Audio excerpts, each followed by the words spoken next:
Shalom, selamat bertemu kembali Bapak-Bapak sekalian pada Sekolah Minggu Dewasa Pria Gereja Baptis Indonesia Cibubur. Kesempatan ini kita akan memasuki pelajaran ke-7, melanjutkan pelajaran yang sudah kita pelajari minggu yang lalu, yaitu pelajaran 6. Untuk mengawalinya, mari kita berdoa bersama. Bapa kami yang bertahta di kerajaan surga yang mulia, mengucap syukur bila pada kesempatan kali ini kami dapat bersekutu di dalam kelas sekolah minggu dewasa pria Gereja Baptis Indonesia Cibubur. Kami mohon kiranya Tuhan menyertai kami dan ada di tengah-tengah kami, sehingga kami akan dapat belajar dengan seksama, sehingga akan menangkap kehendak Tuhan di dalam melalui pelajaran yang kami pelajari bersama ini. Berkati dari awal hingga akhir, sehingga kami dapatkan berkat yang luar biasa yang datangnya dari Tuhan. Dalam nama Tuhan Yesus kami berdoa dan mengucap syukur. Amin. Bapak sekalian, judul pelajaran kali ini adalah jangan menyimpang dari kehendak Tuhan.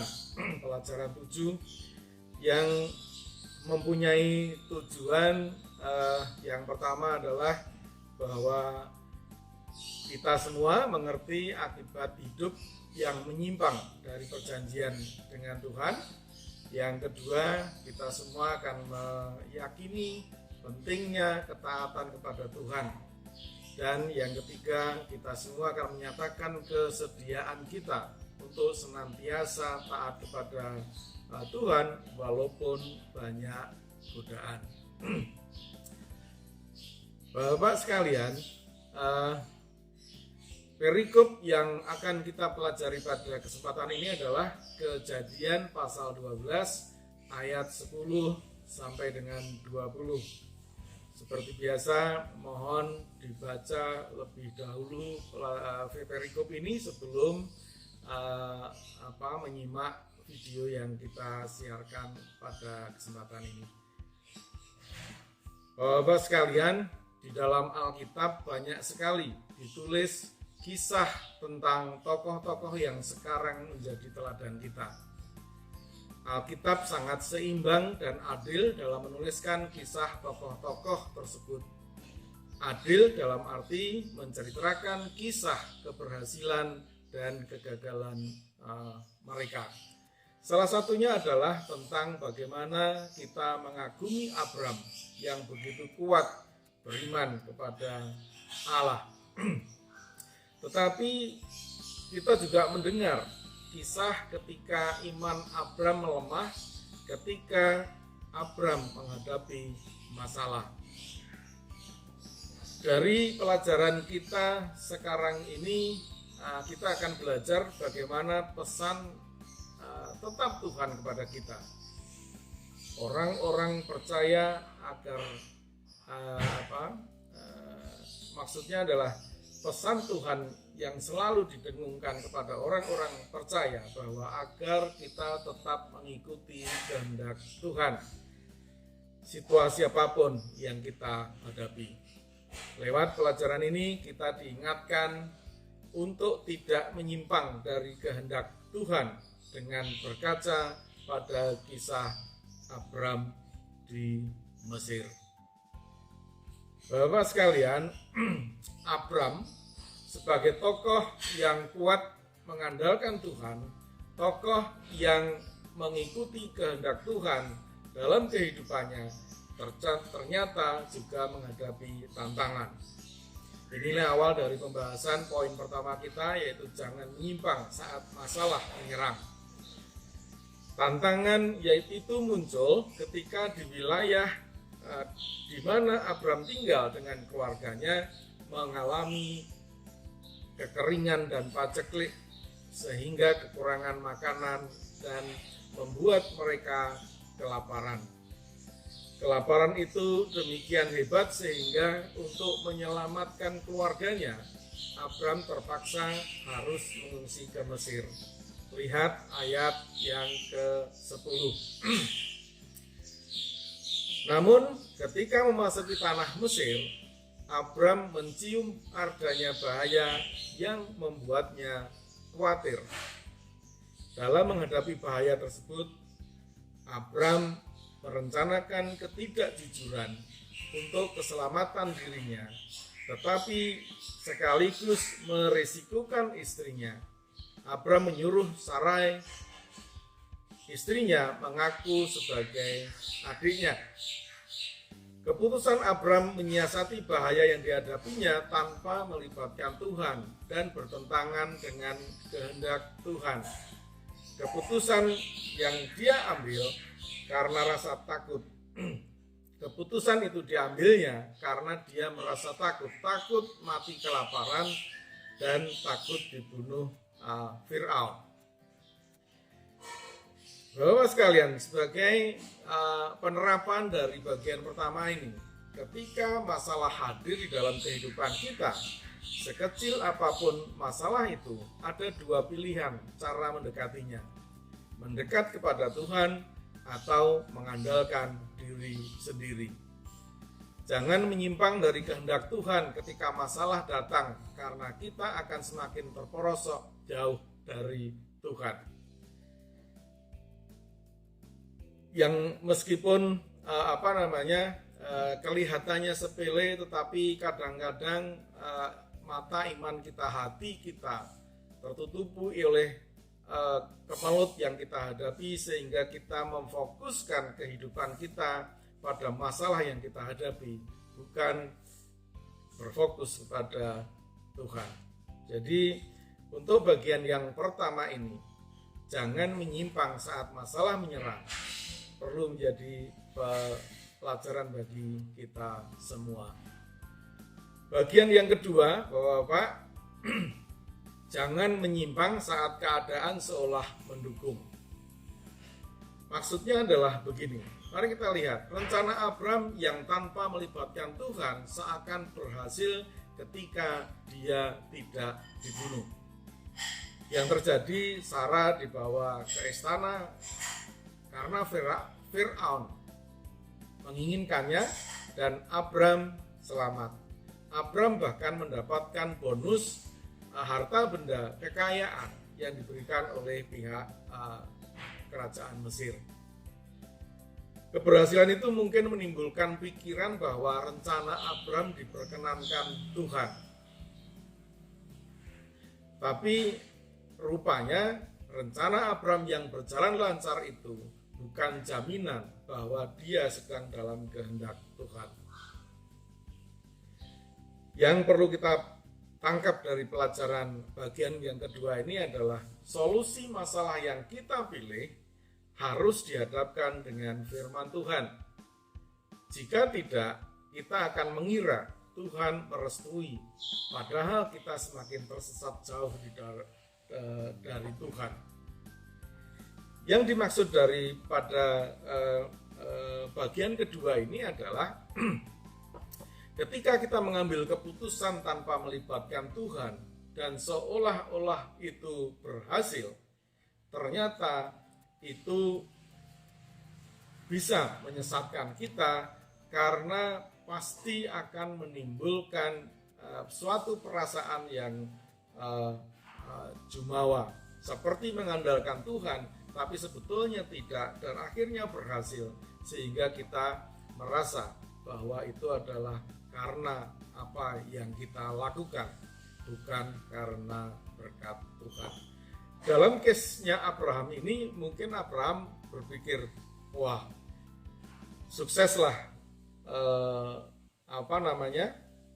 cara saya menyelamatkan diri dengan cara mengaku bahwa Sarai itu adalah adik saya, sehingga apa yang dia bayangkan untuk mendapatkan makanan dan sebagainya bisa terrealisasi, bahkan dia mendapatkan banyak sekali kekayaan tambahan yang diberikan oleh pihak kerajaan. Bapak-bapak, sekarang kita memasuki bagian yang ketiga, yaitu jangan menyimpang saat Tuhan dan orang lain seolah-olah tidak terkena dampak perbuatan kita. Kita sering merasakan bahwa apa yang kita lakukan ini tidak berakibat, tidak berdampak kepada pihak-pihak yang ada di sekitar kita. Di dalam case-nya Abraham, pada awalnya Abraham mengira bahwa solusinya di dalam dia mengatasi rasa khawatirnya yang saya utarakan di depan tadi, dapat menolong Tuhan agar dia dan istrinya dapat hidup sehingga rencana Tuhan tetap berjalan. Namun hatinya tidak bisa dibohongi bahwa hatinya menjadi gelisah ketika mengira solusi yang diambilnya berhasil dan tidak berdampak pada pihak lain.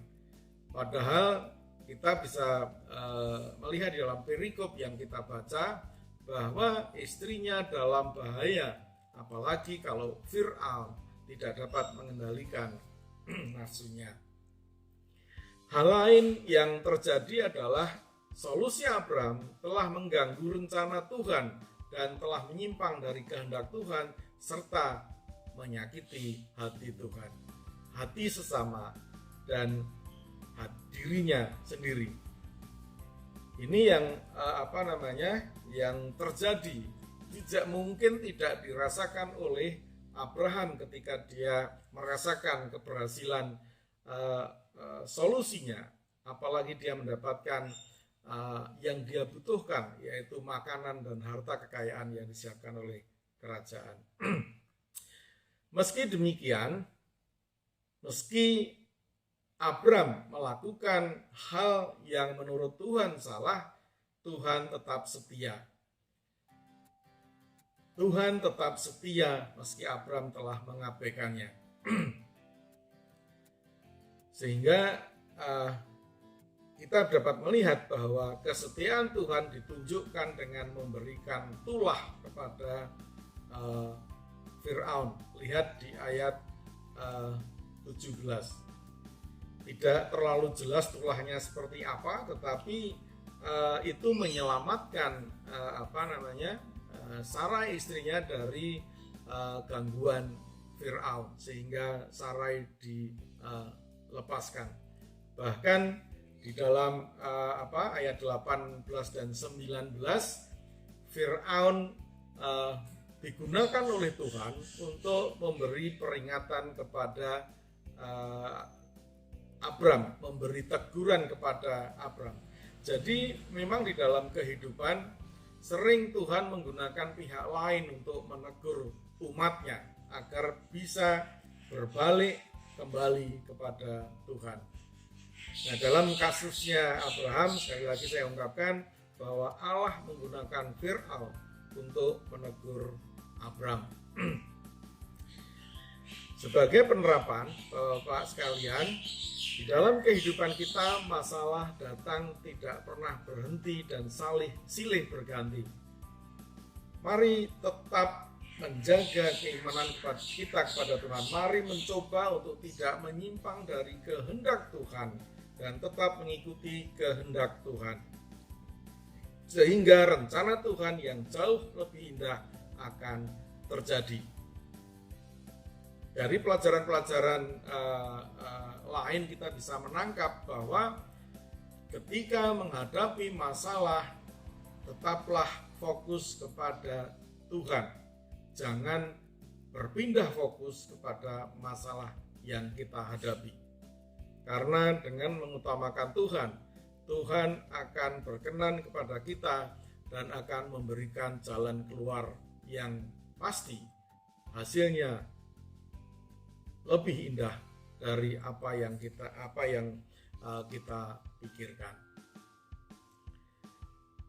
Yang terakhir, bagian yang keempat, Bapak-bapak sekalian, jangan menyimpang saat konsekuensi dosa harus ditanggung. Maksudnya adalah kita ketahui bahwa akibat dari mengabaikan Tuhan akan ada konsekuensi yang harus kita rasakan. Oleh karena itu, mari kita lihat ayat 19-20 bahwa kesetiaan Allah, karena kesetiaan Allah, Abram dan keluarganya tidak mengalami akibat dari penyimpangan yang dilakukan oleh Abram. Abram tetap hidup dan Sarai tidak dijadikan gundik Fir'aun. Mereka disuruh pergi meninggalkan Mesir dengan segala kepunyaan mereka, termasuk kekayaan yang mereka dapatkan selama di Mesir. Karena kesalahan Abraham, seluruh orang yang menyertainya menanggung akibat. Tetapi di dalam bagian akhir dari kisah ini adalah bahwa Abram menyadari perbuatan salahnya. Abram menyadari dosanya dan akhirnya bertobat. Dia mengikuti kehendak Tuhan meski dia dan rombongannya harus kembali ke tanah Negeb. Kejadian 13 ayat 14, di mana dia harus kembali ke tempat di mana dia tinggal sebelum pindah ke Mesir. Dia mungkin masih akan menghadapi kekeringan dan paceklik, akan menghadapi kesulitan-kesulitan, tetapi Abram tidak mengelak lagi atas perintah Tuhan untuk kembali ke sana, karena dia sudah menyadari kesalahannya dan dia sudah menyadari bahwa Tuhan akan tetap melindunginya. Dalam kehidupan kita, masalah juga seperti saya ungkapkan di depan tadi, tidak pernah berhenti dan sering kita menyimpang dari kehendak Tuhan. Tetapi karena kasih-Nya, sering Tuhan menggunakan orang lain untuk menegur kita dan untuk kebaikan kita. Dan ketika harus menanggung akibat dari kesalahan kita terhadap Tuhan,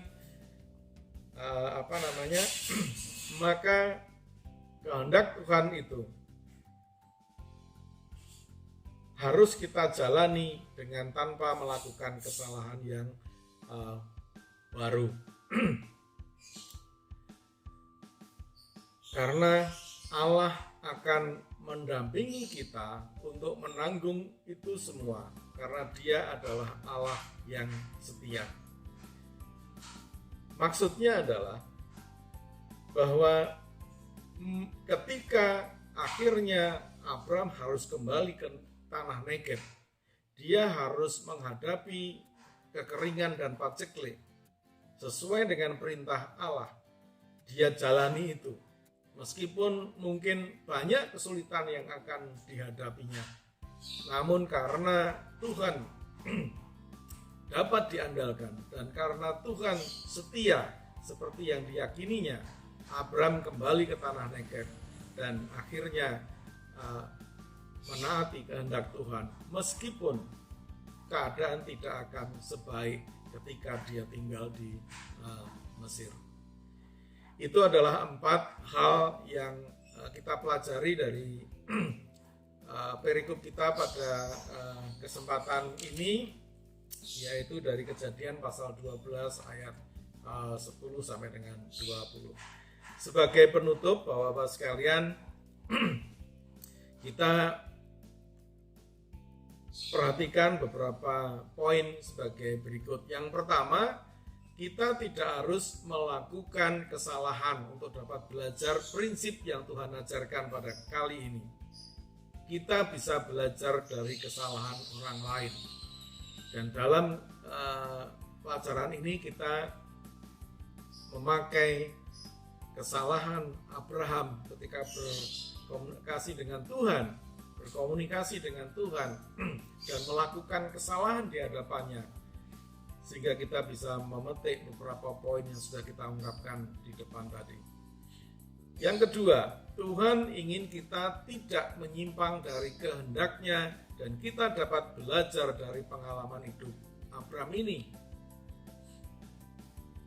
Saya ulang kembali berkaitan dengan apa yang sudah kita pelajari tadi. Masalah tidak akan pernah berhenti dan akan datang silih berganti. Kita diminta Tuhan untuk mencermati kehendak Tuhan di dalam hidup kita, sehingga kita tidak akan berpaling dari Dia ketika kita menghadapi masalah. Kita tetap fokus kepada Tuhan. Yang ketiga yang perlu kita pelajari, menyimpang dari kehendak Tuhan akan dapat merusak rencana Tuhan atas hidup kita, membuat kita kehilangan damai sejahtera, merusak kesaksian kita kepada dunia, merusak kesaksian kita kepada atau menyakiti hati sesama kita, dan terutama menyakiti hati Tuhan. Dan yang terakhir, oleh karena itu berusahalah untuk tetap berjalan dalam kehendak Tuhan. Meskipun ada banyak tantangan dan masalah, bila kita tetap mengikuti kehendak Tuhan, maka Tuhan akan mendampingi kita. Sebagai bahan diskusi Bapak-Bapak sekalian, ada 3 poin yang akan kita bahas. Yang pertama, mengapa kemakmuran, kelancaran hidup, atau situasi kondisi yang serba mendukung tidak selalu berarti itu adalah restu dari Tuhan atas jalan yang kita pilih. Apa tanda utama bahwa kita sedang berjalan dalam kehendak Allah? Menurut Bapak apa? Bisa diuraikan nanti di dalam diskusi kita di WA Group. Yang kedua, apakah Sarai dalam hal ini juga bersalah karena mengikuti rencana Abram untuk menyampaikan separuh kebenaran? Apakah Sarai boleh tidak tunduk kepada perintah suaminya?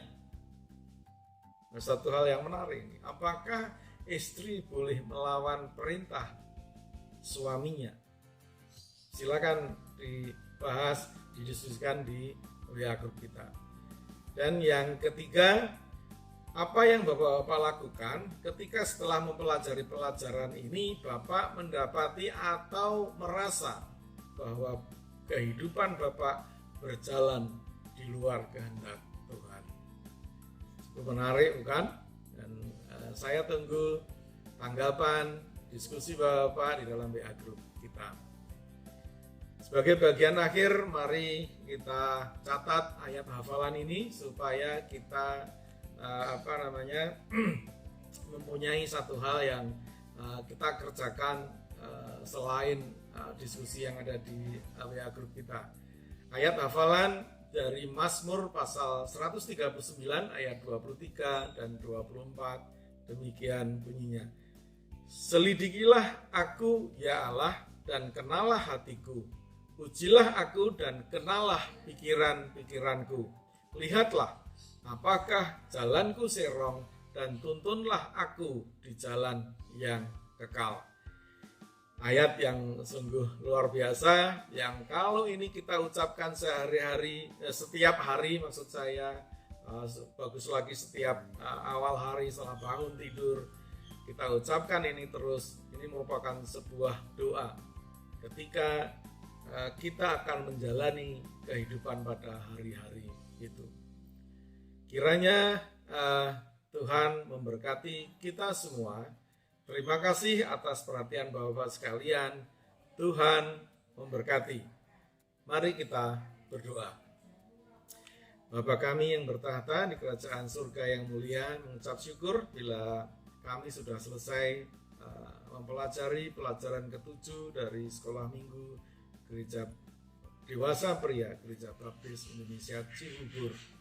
Kiranya Tuhan berkati kami di dalam kami berusaha untuk memahami kehendak-Mu dalam pelajaran ini dan menerapkannya di dalam kehidupan kami sehari-hari. Karena kami tidak bisa berjalan sendiri. Oleh karena itu kami mohon kiranya Tuhan mengirim Roh Kudus-Mu di dalam hati kami, sehingga kami mempunyai kekuatan untuk melaksanakan ini dalam kehidupan kami sehari-hari. Dalam nama Tuhan Yesus saya berdoa dan mengucap syukur. Amin. Shalom, sampai ketemu di pelajaran yang ke-8. Tuhan memberkati.